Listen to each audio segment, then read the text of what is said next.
Өнөөдрийн хичээл бол дэлгүүрт хувцас өмсөж үзэх үед хэрэглэгддэг англи хэллэгүүд. Хамгийн түрүүнд та өмсөж үзэх тасгийг асуух хэрэгтэй болно. Where are the fitting rooms?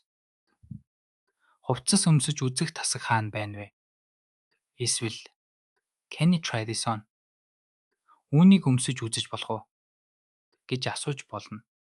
Ихэнх дэлгүүрүүд хувцас өмсөж үзэх тасагт оруулах хувцасны тоонд хязгаар тогтоосон байдаг. How many items can you take in? Би хэдэн ширхэг хувцас оруулж болох вэ? гэж асууна.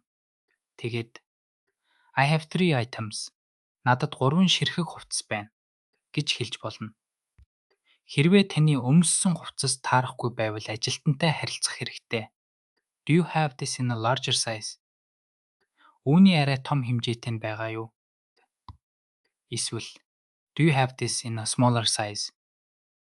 Үүний арай жижиг хэмжээтэй нь байгаа юу? гэж асуугаарай.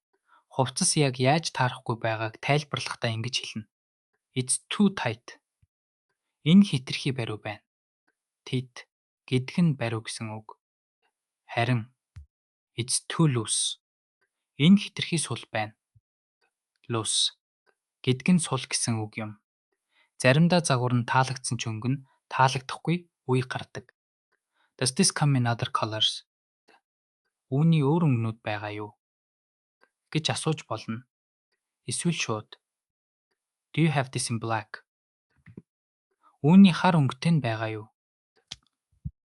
гэж тодорхой өнгө асууж болно. Хэрэг өмсөн хувцас чинь маш сайн таарч байвал It fits perfectly. Яг сайхан таарч байна гэж хэлнэ. Тэгээд худалдаж авах шийдвэр гаргасан бол I'll take it. Би үүнийг авъя гэд касс руу яваарай. Харин таалагдахгүй эсвэл таарахгүй байвал ээлдгэр буцаах хэрэгтэй. It doesn't fit right. Энэ нэг л сайн таарахгүй байна. Тэгээд I think I'll leave it. Би үүнийг авахгүй байхаа гэж хэлээд хувцасаа үлдээж болно. Баяртай.